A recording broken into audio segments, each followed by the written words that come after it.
So, like I said, 2024 is going to be a big year for Dragon Ball, and if you've just seen the Goku interview concerning the future of the Dragon Ball franchise, then damn, things are kicking off 6 days into 2024. Guys, I hope you're ready. Make sure you subscribe because there's going to be lots of content coming out. So, one of the biggest debates happening right now is who is stronger out of Ultra Ego Vegeta and Ultra Instinct Goku. So we know that Black Frieza is definitely stronger than Goku and Vegeta at their strongest. They still seem to be looking to attain power to compete with Frieza. We know that Toriyama stated that Orange Piccolo is on par with them as of the superhero arc, and of course that would mean Gohan Beast and Cell Max is stronger than them as well. We also know that there's a version of Broly, whether the Broly movie version or the current Broly, depending on which theory you subscribe to, that it has more raw power potential than them. We know that Jiren, in terms of his efficient use of ki, vastly surpasses them. We know that from a Jump magazine statement that Black Frieza isn't at Beerus's level yet. We know that Goku is near the bottom of the Ultra Instinct ladder, behind even the likes of Meirus, who's been turned into a mortal and in Universe 7 himself, and way behind the likes of Whis, and then way into the distance there's the Grand Priest. These two characters have a lot of development left in them in terms of what they will become in terms of their final product as martial artists. And whilst we know that when the Dragon Ball Super story concludes, Goku will likely be the strongest one and the one to defeat the ultimate antagonist, and rightly so, that's something Dragon Ball GT got right, it is his story after all. The question is, who would win in a fight between Goku and Vegeta using their strongest forms? As we saw base to base in the superhero movie and the superhero manga arc, Vegeta came out on top. But who would win if Vegeta used Ultra Ego at full power and Goku used True Ultra Instincts at full power, or maybe even the silver-haired variant? As of the end of the superhero arc, as of chapter 100, before the beginning of the new arc, where I'm sure they're going to progress even further. Now, most people would often say that if you look at the Granola arc, how it concluded, we had Ultra Ego Vegeta lose to a version of Gas that True Ultra Instinct went on to eventually compete with and match, if not slightly surpass. Of course, there are conditions to why that may have happened. For example, Gas may have been suffering from PTSD, and we know that characters in Dragon Ball, if their Shoki is imbalanced, then it does impact their overall ki levels. That's just a theory that's going out there, but it's definitely something worth considering. However, one thing I would also like to point out is that Vegeta against that same Gas was ultimately growing in power with his Ultra Ego transformation. What do we know about Ultra Ego? Well, we know that the more damage it takes, it literally serves as fuel, and that fuel seems to be a deepening state of the destructive mindset that allows him to draw out even more power. Basically, limitless power. There's no limit to how much he can get stronger the deeper he goes into the state of destruction, which is basically what Beerus told him whilst training. But something that I offer that's definitely worth considering is, as Vegeta was growing in power and getting beaten up by Gas, to be brutally honest, when it comes to the final blow before he fell out of Ultra Ego, his power had risen so much that when he went to attack Gas with his level at that time, Gas covered up in fear. Now, if Vegeta had have landed that blow on Gas, what would have been the outcome? By the portrayal of that particular scene, it was almost like they were showing that at that particular point, Ultra Ego Vegeta had perhaps surpassed Gas in power. We know Gas's curse would likely have took form then and then allowed him to resurpass Vegeta, but at that time, had he not fallen out of Ultra Ego, would Vegeta have been able to match True Ultra Instinct's performance against Gas? But Revolution, he didn't manage to pull it off. He fell out of Ultra Ego because he'd taken too much damage and was basically unconscious. And then True Ultra Instinct Goku outperformed him. He has the better feats, even vaguely surpassed Gas and forced Gas to have to start going into a zombie mode. But I ask, would Vegeta have been able to do the same had he been able to stay in Ultra Ego after getting the amount of power that he took from taking damage from Gas? And as you can see, Gas did take significant damage from Vegeta as well. That's what I should consider. But my main point is, that was the Granola arc, not a post-superhero arc prior to the new arc that's about to come out. But just before we get to why that particular thing is important, let's just go over True Ultra Instinct Goku. Is True Ultra Instinct Goku his most powerful form? I would argue no. I would argue it's still the silver-haired state. However, right now, Goku has a problem going deeper into that state.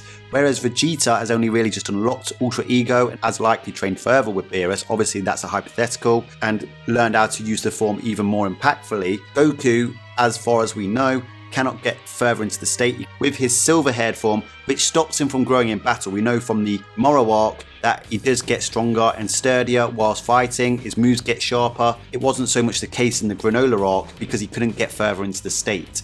So he resorted to the True Ultra Instinct state, which takes advantage of his Saiyan traits and allows him to use the Ultra Instinct at the same time, fueled by his emotions. Obviously with Ultra Instinct, what Goku gets is speed hacks, dodge hacks, critical hit hacks. As Jiren stated in the Tournament of Power, this allows him to exploit openings, which is almost like catching your opponent off guard. And like I said, because of the emotions being involved with Ultra Instinct and the connection between being a Saiyan and emotions, it allows him to use his Saiyan abilities to continue to adapt during the battle and get stronger. Ultimately, both of them can get stronger mid-battle, even beyond their natural Saiyan ability to get stronger with their Ultra forms. Both of these are state of mind transformations. The deeper they go into that state of mind, into that state of being, the stronger they get. However, in Superhero, what we do learn is that in base, they are pretty much relative to each other. They're basically on par.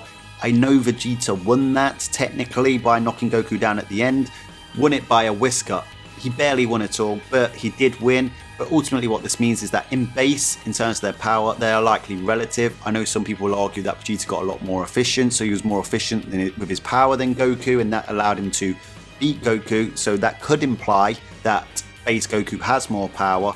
However, Vegeta always had an efficiency problem, even stated in Resurrection of F by Whis, that he needs to become more efficient with his use of power because he wastes too much.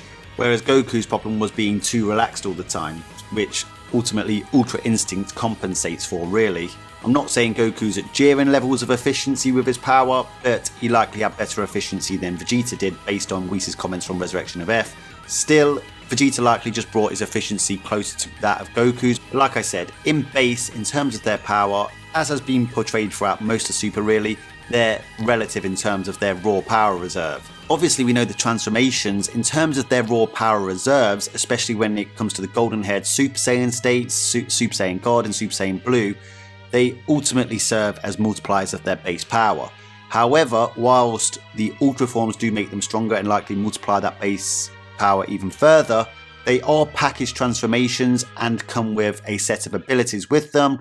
As discussed earlier, Ultra Instinct comes with speed hacks, dodge hacks, exploits openings, whereas with Ultra Ego we know that it uses destructive energy and it's a more potent use of ki or godly ki, as well as the fact that the more damage he takes, the stronger he gets. Obviously there is a downturn to that. If he takes too much damage, then, he will become unconscious. So, would Ultra Instinct Goku be able to deal that much damage to Vegeta in order to make his Ultra Ego irrelevant? Well, given that they are at similar levels in base, and given that the showings of silver-haired Ultra Instinct in the Granola arc was actually not as strong as Ultra Ego, it was portrayed to be very similar at one point, but Vegeta kept getting stronger through his fight with Gas. Obviously True Ultra Instinct was at the level of Ultra Ego, it was arguably stronger, but given that Vegeta's closed the gap on Goku in terms of their base forms, given that their Ultra forms are relative in terms of their level of power, and that True Ultra Instinct may have been having an effect on Gas because of PTSD reasons, they are pretty much around the same level, so it becomes a fight of styles. Now, with Gas was stronger than Vegeta, he was dealing a lot of heavy blows to Vegeta, but Vegeta just kept getting up and coming back stronger. Even Gas referred to Vegeta in this state as deranged. His mind's on destruction, he just keeps coming back, he's going deeper into the state, he's just getting stronger. But most importantly, in Ultra Ego, he's showing the durability to take multiple blows from a character that is definitely stronger than him till the point he actually catches up. And we can also see that Vegeta's blows are having an effect on Gas, even whilst he's weaker. So the question you need to ask yourself is, even though Ultra Ego Vegeta and Ultra Instinct Goku, or TUI Goku in this particular case, as he won't be able to fully use the silver-haired variant even though it probably is stronger than TUI, is Goku in TUI that much stronger than Ultra Ego Vegeta to put him down as quickly as Gas did, given the difference between Gas and Ultra Ego Vegeta? That's the question. Now, I would argue that they're likely similar in terms of their raw power output and their attacking potency, and I believe this would lead to a battle of attrition between the two forms, and unfortunately, as we know that with the silver-haired Ultra Instinct, if Goku was to use it, that it doesn't last that long, the toll is too much, and after a short while, as long as he's competing with someone that's relative to him, like we saw with Granola, he will start losing his accuracy, which allows another character to then start to get land blows on him. And as we've seen in the Jiren fight, Ultra Instinct can be countered by higher raw power and speed, as Jiren would likely have had to have higher key reserves than Goku, even in Ultra Instinct, to be able to counter it, because Goku had those hacks with Ultra Instinct, whereas Jiren was relying on sheer old raw power. So the problem for Goku is putting Vegeta out, because essentially you've got to do what Frieza did and literally knock him out in one blow or over an accumulation of blows. If Goku has a similar attacking potency and a level of power to Vegeta, can he do it quick enough to stop Vegeta growing so much in power that he doesn't overcome Goku, especially as Goku starts to lose accuracy? Obviously Goku would likely use True Ultra Instinct, so he also has a growing in power state due to his emotions, but then he loses a lot of the advantages of being in the silver-haired state. What I would offer is that Vegeta would simply outlast Goku in this battle. He would eventually become too strong and Goku won't be able to put him out for the count, especially now Vegeta's far more efficient with his ki. The training on Beerus' planet that we've seen is especially important simply because we know that Vegeta has made significant gains, whereas Goku training with Broly, of course he's gotten stronger, but he doesn't seem to have developed any further from what he was initially doing in terms of his martial arts ability and application of Ultra Instinct. Let's not get mistaken, Ultra Instinct is a vastly better martial arts form than Ultra Ego, but being at similar levels, it would be very hard for Goku to put Vegeta out for the count, and as time goes on, as the battle of attrition wears on, Vegeta will get the upper hand, and as of chapter 100, Vegeta would win. So guys, this fight is close, but given Ultra Ego's ability to grow rapidly in battle, this is not fair. Let me know your thoughts down in the comments section. I know a lot of people aren't going to agree with this, but this is your chance to make your voices heard down in the comment section. I really want to know what you've got to say. I will read all the comments, so let me know your thoughts down in the comment section. Until next time, Ad Astra.